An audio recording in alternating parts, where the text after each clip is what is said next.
Hello, my sexy and beautiful people of the internet. My name is Diego, also known as the Chilean Retro Gamer. And welcome back to the Retro Quest series, now with a classic of classics. Double Dragon 2, The Revenge for the NES. I was actually considering to play the arcade version first, which wouldn't be the first time I do it on camera, it's been a while though. But I'd rather play instead a version that everybody knows. This is actually regarded as the best Double Dragon game, at least among the classics. Better than 1, better than 3. And specifically the NES version, even over the arcade one. So yeah, in this one, wasn't the girl called Marion? Well, in this game, she got killed. Not just punched and left unconscious and then kidnapped. No, plain killed. Actually, I'm gonna read a little bit of the story to you, taken from the manual. The Black Shadow Warriors. They have gunned down your girl. So that's how she gets killed. Shot. And you and your brother Jimmy Lee are out for revenge. In your quest, you will encounter nunchaku-toting enemy gangs. You will battle through dangerous alleyways and in underwater tunnels. But nothing is too much for you two, because you are trained masters on the invincible martial art of the Double Dragon. Yeah, if you noticed, apart from the amount of players that can be playing this game simultaneously, you can also select difficulties, and based on that, you will have basically the full game with the real ending. In this case, I think I went for Warrior, which says, according to the manual, just like the arcade version. In this level, the Black Shadow Warriors will be more difficult to defeat, as opposed to practice mode, of course, which has 8 missions in all. You will confront the mysterious Double Illusion. Basically a double ganger, a copy of myself, but shadow, like. Once you have overcome it, you will be ready to attempt to become a Double Dragon Supreme Master, which is the next difficulty, the one that has a 9th mission, plus the real ending, which, well, you can already tell that in this run it's not gonna happen, since I'm playing on just the normal difficulty called Warrior. So about this first stage, or missions as they call them, this one is called Into the Turf. Satellite inner city headquarters for the Black Shadow Gang. Get in there, clean the place out and head for the roof, which, well, I am on right now. So we fight this guy, whose name I don't know, to be honest. I know all of these bosses have names, so the ones who are more familiar, I just know a Bobo, that's about it. Like he disappears and then reappears. A fake death, essentially.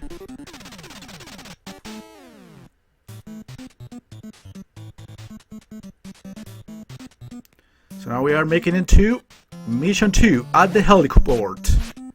At the helicopter, I was about to say. Well, you actually play in a helicopter eventually. But no, this one is the heliport. The Black Shadow Gang keeps its chopper up there, or up here. But once they see what you are doing to their guys, they are going to try to head for the skies. In other words, they are cowardly escaping from you as they see you. I believe the controls to this game are actually a little bit more complex compared to the first game. You have special tricks. We have the spinning cyclone, which I get to work just a few times, the hyper uppercut, and the high jump kick, which is basically the super knee attack. And you actually, in the manual, actually it tells you how to perform it. Honestly, for the most part, I just kick and punch, and sometimes I do the Tatsumaku thing, or cyclone kick. Let's be technical about these names, right? Or as technical as possible. Here you have it, for example. I got it to work almost by accident, or pretty much pressing like the two buttons,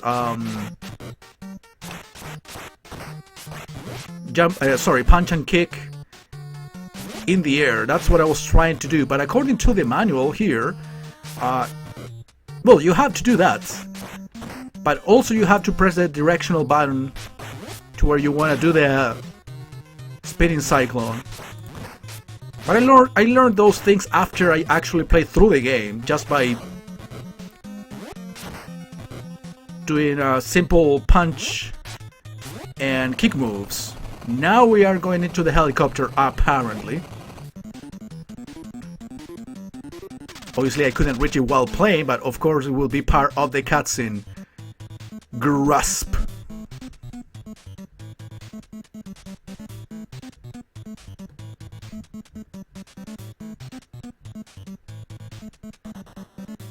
So yeah, mission 3, battle in the chopper. Steady boys, this chopper really rocks and rolls, and it's headed straight towards enemy headquarters, which is hidden on a secret island somewhere in the middle of the ocean. Yeah, essentially here you have to stay away from the door, or try to, you know, punch the enemies into where the door is in order to get sucked out of the chopper. And then we deal with this guy, which honestly I don't know if it is a boss, if it counts as one, because we fight more than one. That's basically why I have the doubts. And as you can see, I've also been able to do some power knees, which actually it's called, before I forget. Well, this manual is actually bigger than I thought. High jump kick. It's not a power knee. I don't know. I have seen and heard so many Twitch live streamers, for the most part, using that move and calling it a power knee. Anyway, this is mission number 4, I believe. Undersea base. This submerged hideout is loaded with the latest in high-tech surveillance systems, and they are every bit as powerful. Wait a minute, no. I'm reading wrong. Sorry, this submerged hideout is loaded with the latest high-tech surveillance systems and weaponry. It's treacherous, and it's the home of the giant metal claws. Yeah, this one's right here.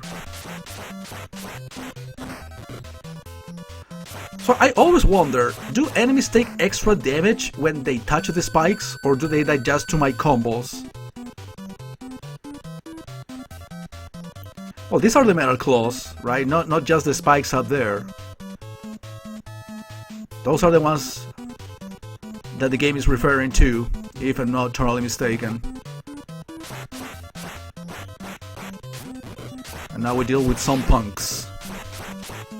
But yeah, like I was mentioning, I've seen lots of very pro players at this game, but beating it pretty much only with super special moves. You know, the cyclone, spinning kick, the power knee, and the uppercut thing, which I think I get to perform a couple times.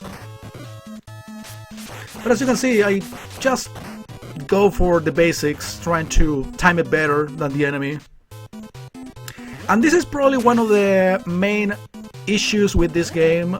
Well, this game is actually excellent in general, but one big issue that it has is the excessive platforming that it requires in some areas, and the platforming is not really one of these games' fortes. As you probably know, you get to jump by pressing the 2 attack buttons at the same time. Obviously you have to time it very well, especially on conveyor belts like it just happened, and I think there will be a later scene in which I will be dealing with something similar.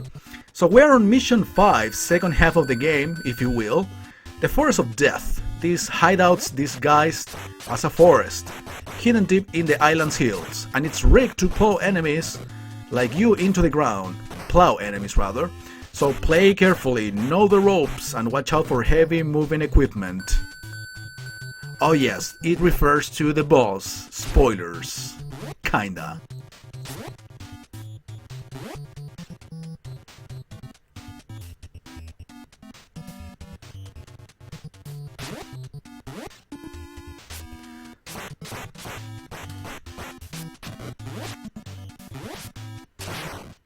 That's the power knee.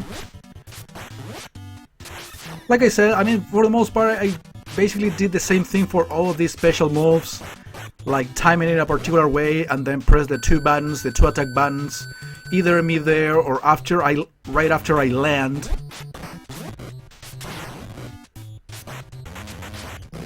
Like in the case of the high jump kick, to jump and give a powerful knee kick at the same time, wait until the precise moment you have landed from a jump, like I said.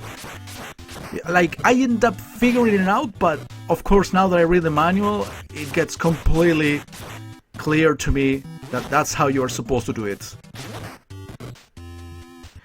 Then immediately push the control pad arrow in the same direction as the enemy and then press both attack buttons simultaneously. So it's not just a matter of pressing the two attack buttons like I was trying when I was sort of figuring this out. That's a powerful uppercut move. So yeah, it's basically a matter of pressing the buttons at the precise moment, and very importantly, you have to press the arrow in the direction where the enemy is, otherwise it wouldn't work.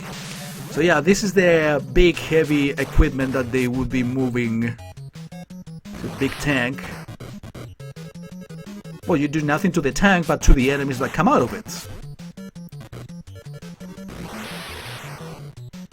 That's kind of the whole point.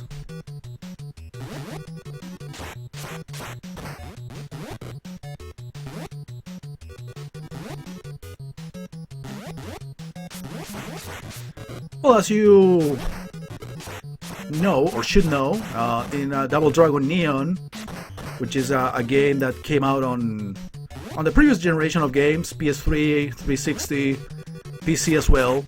I actually did a live stream on Twitch for the PlayStation 3 version, and I uploaded it here a couple of years ago.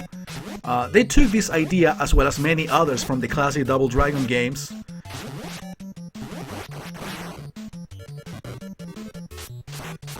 I was actually trying to do the cyclone kick in there in order to reach the guy since he wasn't coming down. But I needed to go up, obviously. Mission number 6, Dimension of Terror. You are getting hot now because you have just entered the outer core of Black Shadow Central. You'll need all your instincts because nothing is as it appears. And some things have a way of disappearing. Need me to spoil? Come on guys, I'm sure you have played this way many more times than myself and do a lot better and exactly know what they're referring to. But yeah, that's what these manuals do when describing the levels. Essentially they give you a general idea about what the level is about. And also, I mean, I'm not gonna discover anything by what I'm about to say, but basically they take the same text from the manuals and put them on this Nintendo Power type of magazines back in the day, following the same descriptions, if not paraphrasing those, but basically giving you the same message. Yeah, the disappearing things refers obviously to these platforms, and I see even professional players, quote unquote, right, sort of struggling with these platforms, basically because of the precise controls or the timing, both things combined essentially. Remember, you have to press the two attack buttons plus the directional arrow in order to make the jump, but you have to do it at the precise time, quickly enough, move from platform to platform. Well, same thing here, now that we have increased difficulty due to the conveyor belts. So, mission number 7, if I'm not mistaken, Trap Room, Dungeon of the Mansion, in parentheses. Here lie the inner workings of the Black Shadow domain. Don't let the maze of pipes, wheels and gears bring you to a grinding halt. And oh yes, watch out for runaway bullets. Yeah, basically here they attempt to introduce you to another type of enemy. I believe those who shoot bullets at you. And here we have some sort of post-recycling mechanics. This is probably one of the toughest, if not the toughest, platforming section in the game. I wouldn't be sure if it is the very last one, but it is really tough. Because the gears move, making it more difficult to jump. You have to jump at a very precise spot so you land on the expected spot. Otherwise you fall all the way to this quote-unquote first floor and you have to redo the entire thing. And obviously there is always the risk of falling into the spikes and lose a life. Not to mention the spikes that jump, quote-unquote, from the pit. So yeah, that place is super difficult for plenty of reasons. But for the most part, the annoying platforming mastering that is required. Well, at this point of the game, near the end of it, you can expect pretty much all sorts of enemies attacking one after the other, if not all together. Of course, there will be some sprite limitations, so obviously they cannot fill the screen with 7 or 8 guys. That will be too much. But yeah, as you can see, they come in pairs, or 3 of them, different types.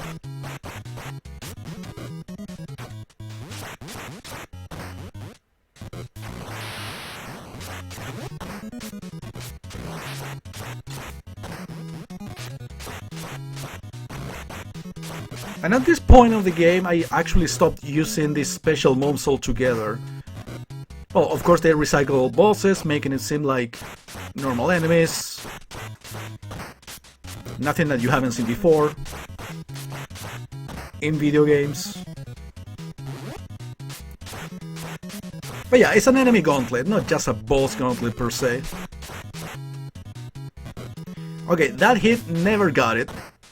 I didn't understand it. Like, I was basically waking up from the beating he was taking from me, but then I suddenly got, like, knocked away. So yeah, they recycle bosses as well, like I said.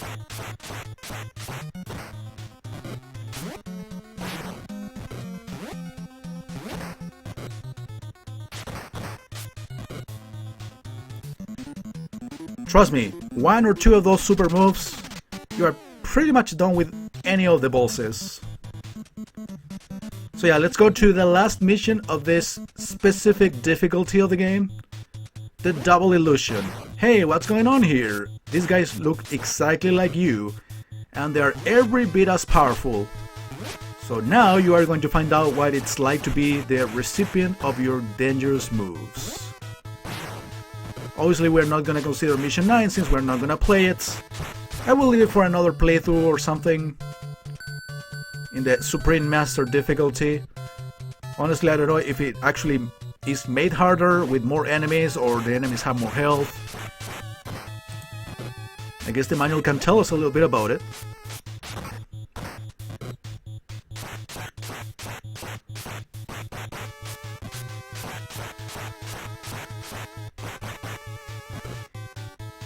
Apparently it just increases 1 extra mission, but of course we have to experience it ourselves in order to make conclusions about it.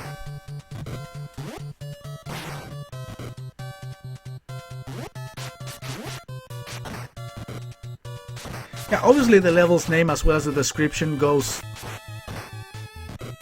specifically about this final boss of this particular run, but the level itself doesn't have anything new to offer, anything that you haven't seen so far. Lots of recycled enemies, bosses or enemies that once were bosses and now they became normal enemies.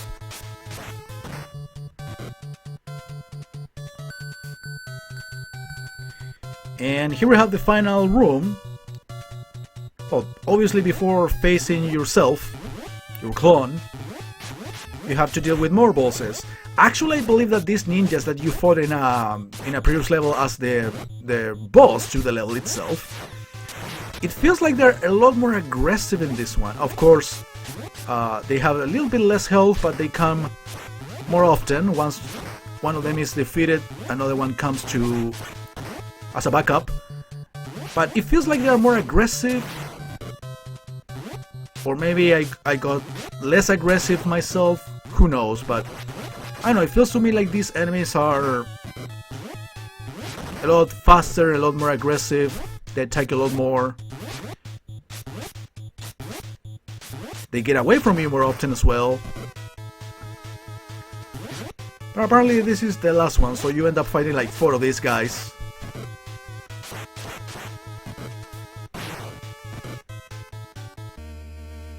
So yeah, here we go.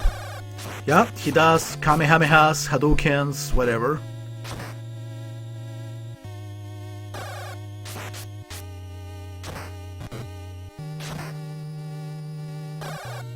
That's not the move that you have to pay the most attention to.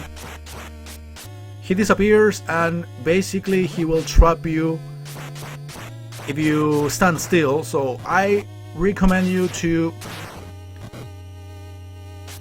jump and move in all directions at the same time,